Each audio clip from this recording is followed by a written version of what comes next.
petrolero en el país. Se ha Muchas otorgado el gracias, uso de la palabra Presidenta. al legislador Otto Ante Vera. todo, felicitar la iniciativa del asambleísta Lara de Esmeraldas, que desde hace varios meses atrás, 2 años, manifestó, ha planteado este proyecto, que algunos que ahora somos legisladores y que hemos tenido la oportunidad de antes ser autoridades locales en nuestras provincias, hemos visto cómo lamentablemente a lo largo de los años, eh, en ocasiones como el de Santa Elena y de Esmeraldas, con los recursos que se han generado, incluso se ha podido sostener la economía del país.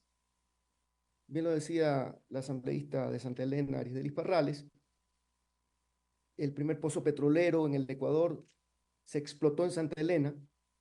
Ancón sostuvo al Ecuador por muchos años y lamentablemente pues es una de las comunidades, parroquias, que en la actualidad, y eso que creo que no solamente es culpa de una persona o de una autoridad, sino del Estado como tal, que no estableció las políticas ni los mecanismos que permitieran resarcir todo el esfuerzo y los recursos naturales que fueron explotados en Ancón desde el año 1911, más de 113 años de explotación petrolera, y aún se sigue explotando petróleo en Ancón, así como el proceso de industrialización que empezó también en la provincia de Santa Elena alrededor del año 1960, en donde hubieron algunas compañías que cogieron la concesión para poder industrializar y en ese tiempo, más o menos hasta el año 1970,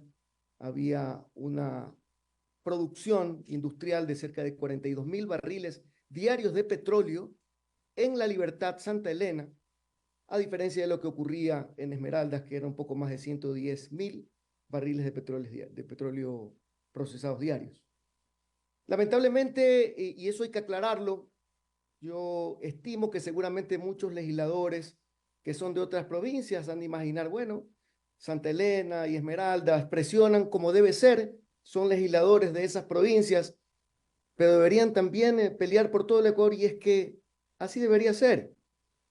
Pero antes de que alguien pueda pensar de que nosotros queremos inclinar la balanza solo para Santa Elena y solo para Esmeraldas, tenemos que analizar el contexto y los antecedentes por los cuales, lamentablemente, a lo largo de los años, el Estado como tal, el Estado como tal no ha entregado los recursos que permitan que se cumpla no solamente en la nueva Constitución, el artículo 274, sino en las cartas magnas anteriores, el cómo debería resarcirse en cada uno de los territorios en donde se explotan e industrializan recursos naturales no renovables.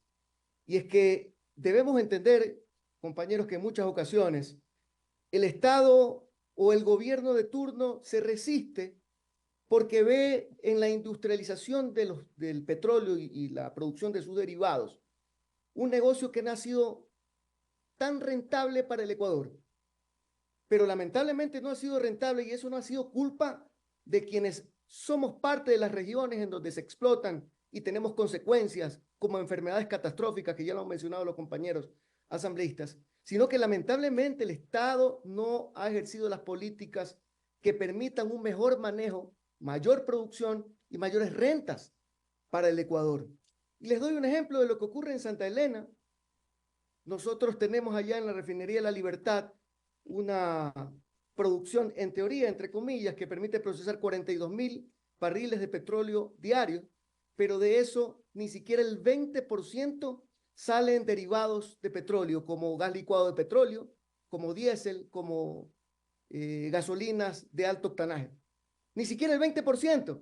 Es decir, el 80% de la producción se convierte en residuo, conocido técnicamente como fuel oil, que el Ecuador lo vende a precio de gallina con peste, que no representa una sola renta importante para el Estado. Es decir, procesamos un 100% de barriles, 42.000 en el caso de Santa Elena, y solo menos del 20 sirven como productos y que incluso no están en especificaciones. ¿Qué significa eso? Que el Estado, además de aquello que pierde ahí, tiene que importar derivados de petróleo con mejores condiciones, en especificaciones, en el caso de la gasolina con mejor octanaje, para mezclar y con eso poder vender al mercado local y satisfacer la demanda y la realidad local. ¿Qué ocurre, compañeros legisladores? La ineficiencia del Estado central no tienen por qué pagarla las poblaciones en donde se sufre a través de la explotación estos temas nocivos como el hecho de que crezcan enfermedades catastróficas que ya ha sido mencionado.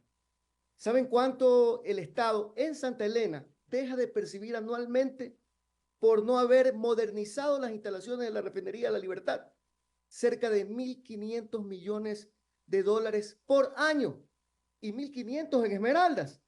Son 3.000 millones de dólares que el Ecuador deja de percibir por no haber hecho las inversiones necesarias que ya se vienen anunciando desde el año 1996. Yo no me estoy inventando, no soy técnico, ni soy erudito, ni me lo creo, pero sí me gusta leer y vi los análisis del Instituto Francés del Petróleo, que en el año 1996 ya le dice al Estado ecuatoriano, oiga, hay que modernizar las refinerías.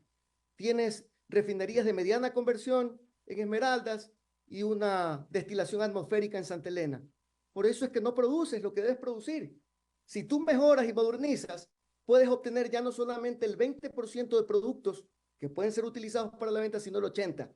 Y entonces vas a tener una producción mayor que te va a permitir tener 3.000 millones de dólares todos los años adicionales que pueden ir al presupuesto general del Estado. En el caso de Santa Elena, desde 1994 hasta la fecha, se han dejado de percibir para el Estado ecuatoriano 42.000 millones de dólares. ¿Saben cuánto es eso? La mitad de lo que tenemos en deuda pública.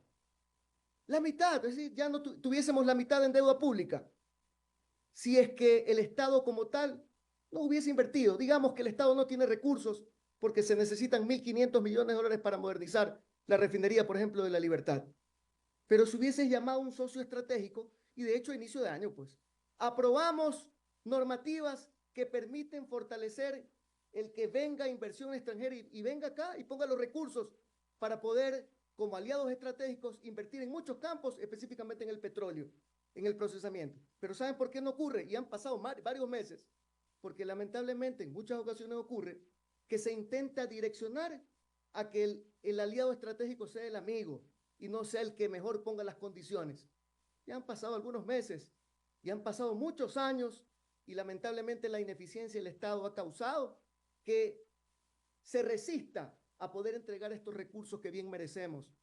Estas provincias hermanas, como son la provincia de Esmeraldas y la provincia de Santa Elena. Esos recursos, ahora, así, con una pésima producción y rentabilidad que tienen estas dos refinerías, lo que deben entregar, de acuerdo a la propuesta que ha hecho la doctora De Sintonio, a quien agradezco por habernos permitido también hacer nuestros aportes, y ya lo vamos a hacer por escrito, no representan ni siquiera el 2% de todos los ingresos que generan. 13 millones por un lado en Santa Elena, 30 millones de dólares en Esmeraldas, ni siquiera el 2% de lo que se produce. Imagínese usted cuando se logre atraer un inversionista que permita modernizar estas dos refinerías, no va a significar nada. Prácticamente el aporte que se va a entregar por parte del Estado a estas dos provincias. Es un tema de justicia. Compañeros legisladores de todos lados, de todas las provincias. Quiero hacer un llamado y simplemente ratificarme en que apoyamos como santaelenense, como un hombre también nacido en Ancón, que lucha no solamente por su provincia, sino por el país, pero le debemos mucho. Ancón. Ancón sostuvo, como lo dije al inicio de mi intervención, sostuvo al Ecuador